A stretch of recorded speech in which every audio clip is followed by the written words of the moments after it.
এটা কথা এই এসপ্তাহ 10 দিন মোৰ হৈছে ইয়াত থকা এটা কথা ক'ব পাৰো যে শিৱসাগৰৰ মানুহৰ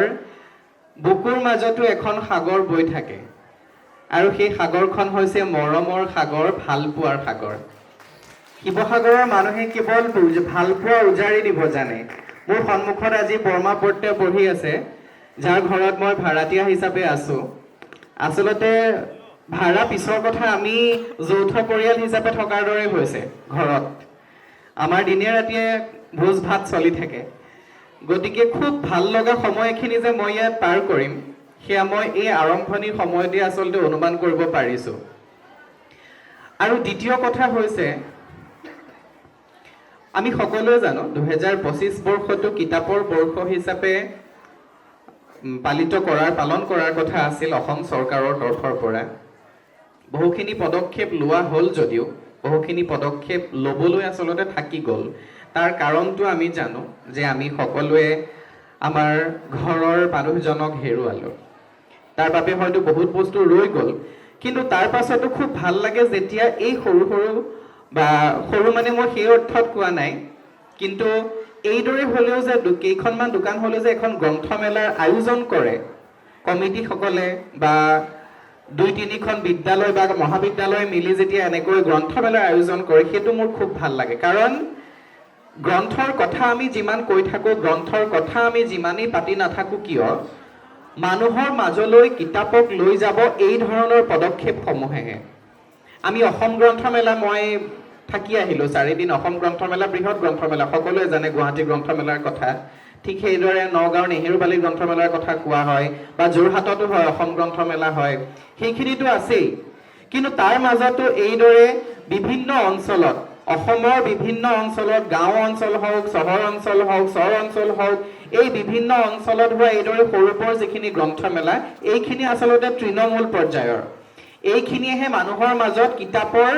সেই অনুৰাগটো বৃদ্ধি কৰিব কিতাপৰ আগ্ৰহ জন্মাব আৰু এই গ্ৰন্থমেলাত যেতিয়া বিদ্যালয়সমূহক মহাবিদ্যালয়সমূহক সংযুক্ত কৰি লোৱা হয় তেখেতসকলৰ পৃষ্ঠপোষকতাত যেতিয়া অনুষ্ঠিত হয় তেতিয়া আচলতে সেই গ্ৰন্থমেলা সাফল্যমণ্ডিত হয় বুলি ক'ব পাৰি আজি ইয়াত থকা এই ভিৰে আচলতে তাৰ এক প্ৰমাণ আৰু দ্বিতীয়তে যদি মই পাকৈভেটৰ কথা অলপ আগতে ক'লেই এই ঠাইখিনি পাতশাকো ঠাইখিনি যথেষ্ট বুৰঞ্জী সমলেৰে সমৃদ্ধ সেয়া আমি জানো ওচৰতে কাৰেং আছে গতিকে এই ইয়াত আচলতে খোজকাঢ়িলে ইয়াত যেতিয়া সিদিনা মই গৌৰীসাগৰ পুখুৰী পাৰে পাৰেও খোজকাঢ়ি আছিলো এই অনুভৱটো প্ৰায়ে হয় যে ঠিক 600 বছৰ নহয় বেছি হ'ল 600 বছৰ ৰাজত্ব কৰিছিল সেই 100 বছৰৰ আগত এইখিনিয়েতো সেইখিনি ঠাই য'ত স্বৰ্গদেউসকল আছিল আই কুঁৱৰীসকল আছিল কোঁৱৰসকল আছিল ডাঙৰীয়াসকল আছিল কোনোবাটো বাটেদি এইফালেৰে চাগে স্বৰ্গদেৱে হাতীৰে পাৰ হৈ গৈছিল কোনোবাটো বাটেদি এইফালেৰে চাগে বুঢ়াগোহাঁই পাৰ হৈ গৈছিল ইয়াতেই চাগে শৰাইঘাটৰ ৰণৰ কথা কোনোবা ডেকাই পাতি আছিল কোনোবা পাইকে ইয়াতেই চাগে বহি মন্ত্ৰীৰ কথা পাতি আছিল ইয়াতেই চাগে কোনোবাই বহি কোনোবা আয়তীয়ে জয়মতীৰ কথা কৈ চকু পানী টুকিছিল এইখিনিয়েতো সেইখিনি ঠাই আৰু সেই কথাটো ভাবিলে মোৰ সঁচাই শিহৰিত হৈ উঠো আৰু শিৱসাগৰৰ মানুহৰ সৌভাগ্য সেইখিনিতে যে এনেকুৱা এখন ঠাইত তেওঁলোক থাকিবলৈ পাইছে এনেকুৱা এখন ঠাইত তেওঁলোকে উশাহ ল'বলৈ পাইছে আৰু দ্বিতীয়তে কথাটো হ'ল এই স্মৃতি গ্ৰন্থখনৰ কথা মই এইখন যিহেতু গোটেইখন পঢ়া নাই কিন্তু ইয়াতে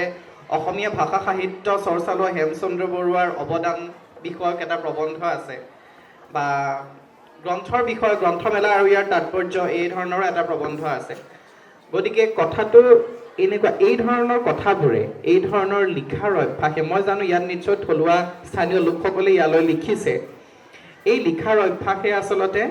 আমাৰ মনত সেই গ্ৰন্থ অনুৰাগৰ জন্ম দিয়ে আৰু যেতিয়া কথাখিনি কিতাপত লিখা হয় এখন কিতাপ আকাৰে যেতিয়া ৰৈ যায় তেতিয়া সেইখন সময়ৰ দলিল হিচাপে থাকি যায় আজিৰ পৰা 50 বছৰৰ পাছতো যেতিয়া কোনোবাই এই কিতাপখন তুলি পঢ়িবলৈ ল'ব তেতিয়া গম পাব আজিৰ সময়খিনিৰ কথা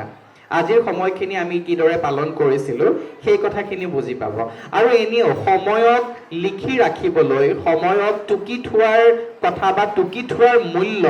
শিৱসাগৰৰ মানুহতকৈ ভালদৰে কোনে জানিব, কাৰণ আহোমসকলেই প্ৰথম বুৰঞ্জী লিখাৰ প্ৰথা আৰম্ভ কৰিছিল, আমি সকলোৱে জানো। তাৰ পাছৰ পৰাই আজি যদি আমি কথাখিনি জানিব পাৰিছোঁ তেখেতসকলৰ বাবে, চুকাফাৰ বাবে।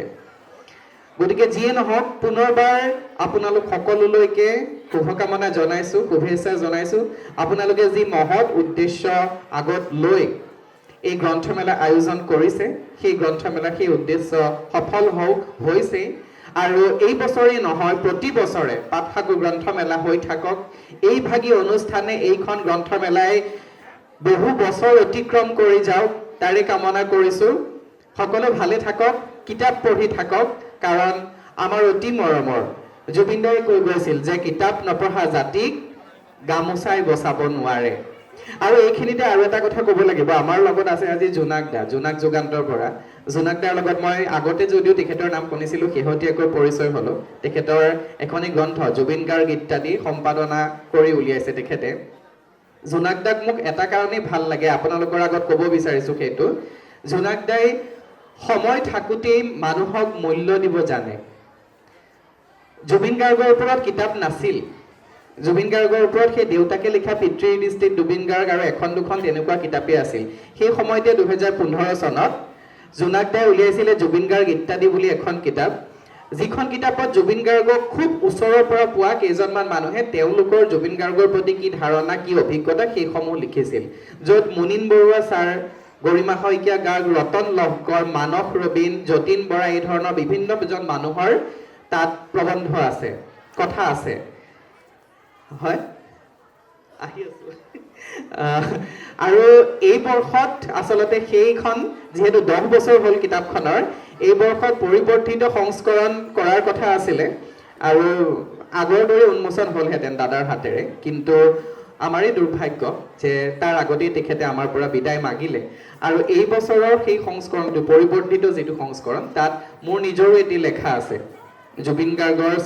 স্বৰচিত গীতত চিত্ৰকল্পক লৈ মই লিখিছিলোঁ। সৰ্বমুঠ 100জন মানুহৰ লেখা তাত আছে। গতিকে এই ধৰণৰ যিবোৰ কাম, পিছৰখিনি বাৰু জুবিন দাই নেদেখিলে, কিন্তু সেইখন যে জুবিন গাৰ্গ ইত্যাদি বুলি এখন কিতাপ ওলাল, তেখেতক ভাল পোৱা মানুহখিনিয়ে তাত লিখিলে, সেই বস্তুটোতো তেখেতে দেখি গ'ল,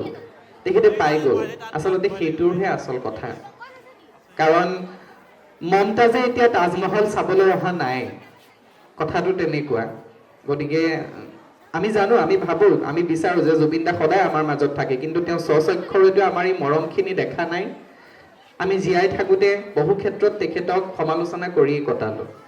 গতিকে মই আনৰ কথা কি ক'ম, মই নিজেও ক'ম যে মোৰ এইবাৰ যিখন কিতাপ জুবিন দাৰ সৈতে উন্মোচন কৰাৰ কথা ভাবি আছিলোঁ, মোৰ নিজৰ কি খং উঠিছে যে মই আগতেইনো কিয় নাভাবিলোঁ, আগতেইনো জুবিন দাৰ সৈতে কিতাপ এখন উন্মোচন কৰাৰ কথা কিয় নাভাবিলোঁ। গতিকে সেই আক্ষেপটো থাকি যাব। আৰু সেইবাবে আচলতে জোনাক দালৈ মোৰ খুব শ্ৰদ্ধা উপজে যে সময় থাকোঁতেই তেখেতে মূল্য দিব জানিলে। বাকী যি নহওক, নতুন বছৰ, মাঘ বিহু আহি আছে, যদিও মাঘ এবাৰ অৰুঙা হ'ব, তথাপি সকলোকে শুভকামনা জনাইছোঁ। 2025 বহু কিবা কিবি কাঢ়ি নিলে, কিন্তু 2026 সকলোকে ভৰণ কৰি তোলক, সকলোকে